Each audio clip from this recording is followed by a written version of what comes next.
Imagine this. Emma, 8 months pregnant, stands in her living room, hands trembling as she hangs pastel balloons, dreaming of a day that's finally hers. She's poured her heart into this baby shower.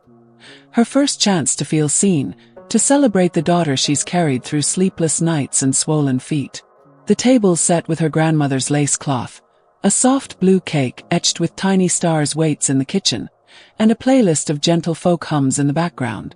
She's done it all alone, no help from her family, because maybe, just maybe, they'll show up for her this time. But as guests arrive, her brother Theo, all smirks and swagger, steps forward with a letter in hand. "I got into Harvard," he declares, and the room explodes. Claps, cheers, hugs, all for him. Emma's heart sinks. Her carefully planned day unravels as Theo's friends storm in, music blaring, knocking over her decorations. The cake she saved for months to buy, pushed aside for beer cans. Her moment, stolen.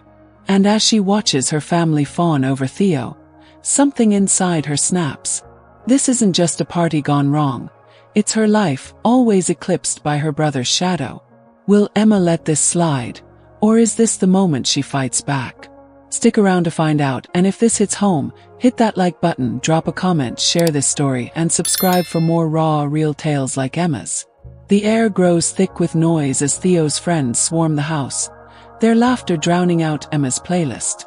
Her cousin Lila, who just gifted her a tiny knit bear, now clinks glasses with Theo, gushing about his bright future. Emma's mother, Diane, beams like she's the one headed to Harvard, while her father, Walt, slaps Theo's back, oblivious to Emma's quiet presence. The baby shower banner she'd hung, her daughter's name, Nora, spelled in soft pinks, gets shoved aside for a makeshift "Congrats, Theo" sign scrawled in marker. Emma grips her chamomile tea, the mom-to-be sash feeling like a cruel joke. She'd spent weeks scrubbing this house, erasing her father's cigar stench, hoping for a flicker of pride from her family. Instead, they've turned her sanctuary into a frat house. As she bends to pick up a spilled chip bowl, her belly heavy, a stranger steps over her like she's part of the mess. The sting isn't new. It's a lifetime of being invisible, but tonight it cuts deeper. Emma's eyes burn, not with tears, but with a fire she's never let herself feel before. She's done being the backdrop to Theo's spotlight. The music thumps louder, a pulsing beat that swallows the soft strums of Emma's carefully curated playlist. She stands frozen, a crumpled napkin in her hand, staring at the chaos that was supposed to be her baby shower. Theo's friends, strangers to her, sprawl across her living room, their muddy sneakers scuffing the rug she'd vacuumed that morning. A beer can tips over, fizzing onto the lace tablecloth she'd borrowed from her grandmother's chest. Emma kneels, 8 months pregnant, to blot the stain, her mom-to-be sash slipping off her shoulder. Above her, a lanky teenager steps over her mid-laugh, not even glancing down, as if she's just another piece of furniture. The room buzzes with praise for Theo, her mother Diane boasting about his genius, her father Walt toasting to the Harvard man. Emma's vision blurs, not from tears, but from a raw, searing clarity. This isn't just a stolen party. It's her life, reduced to a footnote in her brother's story. She thinks of the nights she spent packaging orders for her online shop, the ache in her feet from retail shifts, all to buy this house her family treats like their own. The banner with Nora's name lies crumpled in a corner, replaced by a garish sign cheering Theo. As she rises, sticky napkin still in hand, a stranger bumps her, muttering no apology. Emma's heart pounds, not with defeat, but with a spark of defiance. She slips into the kitchen, away from the noise, and stares at the untouched cake, its blue frosting smeared from a careless elbow. This house, this day, this life, it's hers. And she's done letting them erase her. The fire in her chest grows, whispering a plan she's not yet ready to voice, but it's there, taking root.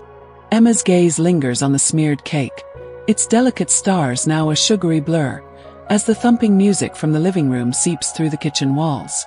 She sets the sticky napkin down, her hands trembling, not from sadness, but from a flood of memories that crash over her like a rogue wave. She's 6 again, watching her favorite teddy bear burn in the fireplace after Theo tossed it in, her mother, Diane, shrugging it off with a curt, "You shouldn't have left it out." At 10, Emma clutched a spelling bee ribbon, 2nd place, beaming, only for her father, Walt, to glance and mutter, "Not first, huh?" Yet when Theo brought home a soccer participation medal, the house filled with pizza and praise. By 16, Emma dreamed of college, but Diane laughed. "A waste of money, get a job." Meanwhile, Theo, at 14, got a new laptop and tutors. His potential a family obsession. Emma worked retail, her feet throbbing, while Theo played video games. She built an online shop from her bedroom, packing boxes past midnight, never asking for help. When she bought this house with her savings, Walt called it our home, as if her sweat didn't pay the mortgage. Now, at 26, pregnant and alone, she's still the invisible one, expected to cheer for Theo's Harvard win while her baby shower crumbles. The memories stitched together, each slight a thread in a tapestry of neglect. Emma's breath steadies as she touches her belly, feeling Nora kick. This isn't just about tonight. It's about every moment her family chose Theo over her. The fire in her chest burns hotter, no longer just a spark. She glances at the kitchen drawer where she keeps her files, her mind racing with a plan she's been quietly building. She won't be erased anymore. Not for Nora, not for herself. The kitchen is a quiet refuge, the muffled chaos of Theo's impromptu party seeping through the walls like a distant storm. Emma stands by the sink, her hand resting on her belly, Nora's gentle kick grounding her as the weight of a lifetime's neglect settles in her bones. The fire that sparked last night isn't fading, it's blazing. She opens the kitchen drawer, pulling out a folder she's kept hidden for weeks. Inside are eviction notices, each one marked with bold, black ink. Diane, Walt, Theo. Her hands are steady as she places them in the center of the table, a silent declaration of war. The sun barely creeps through the curtains when Diane's slippers shuffle in at 7:03 a.m. She spots the papers, her groggy eyes sharpening to pinpricks. "Emma, what the hell is this?" she snaps, voice slicing the morning stillness. Walt stumbles in, robe askew, and Theo follows, yawning. "She's evicting us." Diane shrieks, waving the notice like it's a grenade. Theo's jaw drops. "You're kidding, right?" Emma sips her chamomile tea, her voice calm as steel. 30 days. It's all there. Certified letters are in the mail. Walt snatches a notice, his face crumpling. "This is our home." "No," Emma says, eyes locking on his. "It's mine. Paid for it.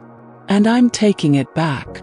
Diane's hands shake, her voice rising to a wail. "You're throwing us out now. When you're about to have a baby." Emma's reply is a blade. "I'm doing this because I'm about to have a baby." Theo slams the table, papers scattering. "It was one party, Emma." She doesn't flinch. "It was my party. My moment. And you stole it." The air crackles, their shock a palpable force. Emma's heart races, not with fear, but with the thrill of finally standing tall. She's not invisible anymore, and they know it.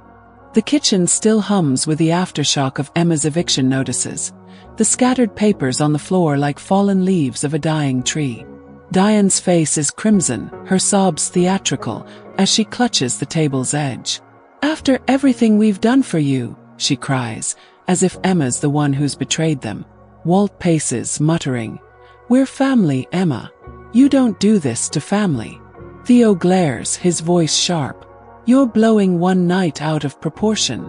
Emma stands firm, her tea mug steady in her hands, Nora's gentle kicks anchoring her resolve. She's anticipated this. The guilt trips, the accusations. It's what they've always done, twisting her pain into her fault.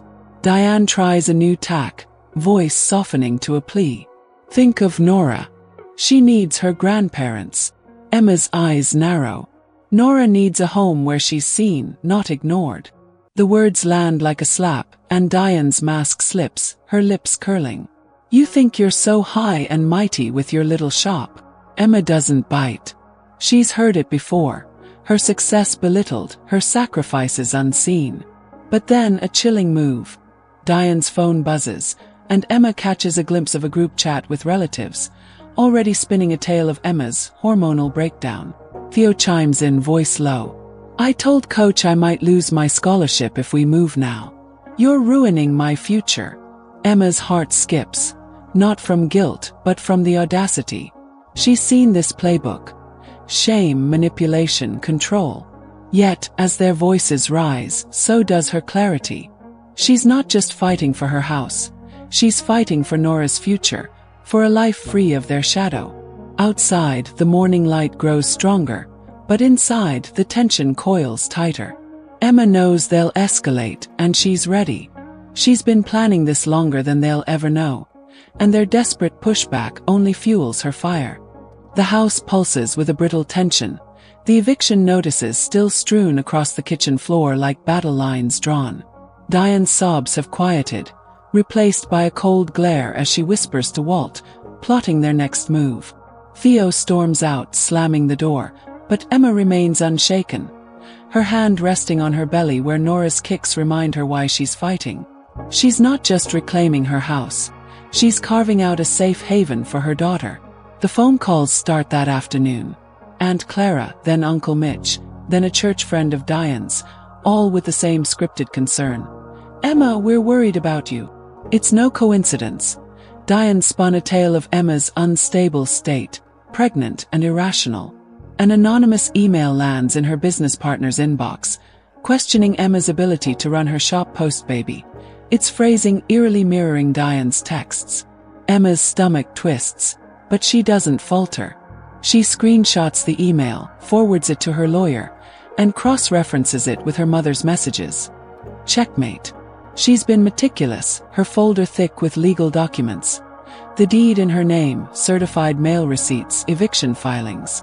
When Walt tries to bargain on day 5, offering to start paying rent, Emma cuts him off. You didn't forget to contribute. You chose not to. Her voice is calm, but her eyes burn with a quiet strength. By day 10, a sheriff's deputy delivers court papers, confirming the eviction hearing. Diane gasps, "This can't be legal." But Emma slides her folder across the table, every detail airtight. "It is," she says, unshakable. The family's tactics, guilt, smears, threats, crash against her resolve like waves on a cliff. Emma's not just prepared. She's a fortress, built from years of silent planning. As Nora kicks again, Emma knows this fight isn't just for her. It's for a future where her daughter will never feel invisible. The house grows quieter, but the storm isn't over yet. The house feels like it's holding its breath, the air heavy with the weight of Emma's unyielding stand. By day 28, suitcases begin to appear in the hallway, tentative at first like shadows creeping in. Diane's dramatic sobs echo from the living room, loud enough to reach the neighbors, but Emma tunes them out with noise-canceling headphones, folding tiny onesies in Nora's nursery. Walt spends hours on the porch, his coffee untouched, staring into the distance as if waiting for Emma to cave. Theo tries one last jab, inviting his girlfriend over to loudly lament how Emma's ruining everything. Emma overhears, steps into the kitchen, and faces the girlfriend who was at the shower. "You helped trash my day," she says, voice steady. "I've reported the underage drinking that night, with your name included." The girlfriend pales and flees without a word. By day 30, the house is half empty. Walt walks out first, his silence louder than any argument, not sparing Emma a glance. Diane lingers in the foyer, arms crossed, eyes glistening with unshed tears. "You'll regret this," she hisses. "Family is forever." Emma meets her gaze. "Exactly. That's why I'm building one that respects me." Theo is last, backpack slung over one shoulder, pausing at the door. "You're lucky, you know," he sneers. "No one left to blame but yourself now." Emma's reply is soft but final. "Good. Maybe I'll finally have peace." The door shuts and a new silence settles. Not the tense, simmering kind, but a calm, expansive one. Emma stands in the living room, now bare of their clutter, the space feeling vast and bright. She walks to the nursery, tracing the edge of Nora's crib, and feels a weight lift. For the first time, the house is hers, truly hers. The wind outside hums softly, and Emma's heart beats with a quiet triumph. But the story isn't over yet. The nursery glows with soft morning light. Nora's tiny crib draped with a knit blanket Emma folds with care. 4 years have passed since that final door closed, and the house, once a battleground, now hums with peace. Emma's online shop has soared, crossing 6 figures last year, with 2 new employees easing her load. She works less now, savoring mornings teaching Nora to draw clouds with purple crayons. Her daughter's laughter filling the spaces her family's chaos once occupied. Nora, now a spirited preschooler, bounds into the room, her backpack bouncing as she declares she'll teach everyone her art. Emma sees herself in Nora's fierce curiosity, only stronger, unburdened by the shadows Emma once carried. Word from relatives trickles in like faint echoes. Theo dropped out of Harvard after a year, unable to cope without the coddling. Diane and Walt, after being kicked out by an uncle for unpaid bills, drift in disarray, their pride a crumbling facade. Emma doesn't gloat, she feels no joy in their fall, but no guilt either. She gave them countless chances, paid their way, and got only disregard in return. Now, standing in her sunlit home, she knows she chose right, not just for herself but for Nora, who'll grow up knowing love doesn't demand sacrifice. The scars of that stolen baby shower linger, but they forged Emma's strength. As she tucks Nora's drawing into a frame, Emma wonders what's next, how she'll shape a future where respect is the foundation. The wind outside whispers through the trees, and Emma smiles, ready for whatever comes, her heart full of a hard-won peace. Emma's story isn't just about a baby shower gone wrong. It's about a woman who reclaimed her life from a family that never saw her. The silence that followed their departure wasn't empty. It was the sound of freedom, of a home reborn. Emma built more than a business or a house. She built a sanctuary where Nora could grow up knowing her worth, where love isn't a transaction. The nursery, with its soft pinks and tiny blankets, stands as a testament to Emma's courage, a space untainted by the past. She's not perfect, but she's present, pouring coffee in the quiet mornings, laughing as Nora dances in mismatched socks. The whispers of her family's struggles reach her, but they're distant now, like static on an old radio. Emma's focus is here, her daughter, her dreams, her life.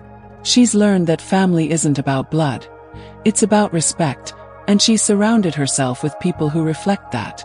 As she watches Nora chase fireflies in the backyard, Emma knows she's given her daughter something she fought for, a home where she'll always be seen. What would you have done in Emma's shoes? How do you define family? Drop your thoughts in the comments below. Hit that like button if this story moved you, and share it with someone who needs to hear it. Don't forget to subscribe and ring the bell for more stories that hit you right in the heart. We've got plenty more to tell.